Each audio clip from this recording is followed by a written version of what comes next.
வந்து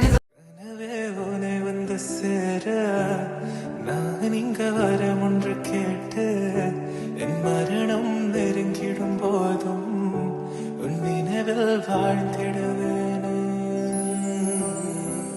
தீராத துயரத்தில் நான்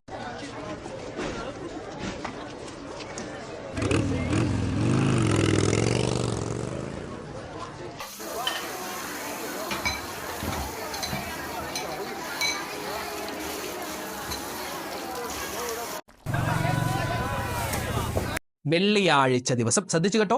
ഇത് പുരുഷന്മാർക്ക് മാത്രമല്ല ഉമ്മമാർക്കും. വീട്ടിൽ ഞങ്ങൾ ജുമാ നിസ്കരിക്കുന്നില്ലല്ലോ ഉസ്താദെ, വേണ്ട, നിങ്ങൾ വെള്ളിയാഴ്ച ളുഹർ നിസ്കരിക്കുമല്ലോ. ആ ളുഹർ നിസ്കാരത്തിന് ശേഷം 25 പ്രാവശ്യം സൂറത്തുൽ ഖദർ നിങ്ങൾ ഓതിക്കഴിഞ്ഞാൽ കിട്ടുന്ന പ്രതിഫലം കേട്ടോ. മഹത്തുക്കൾ പറയുകയാണ്, 1000 ഹജ്ജ് ചെയ്ത്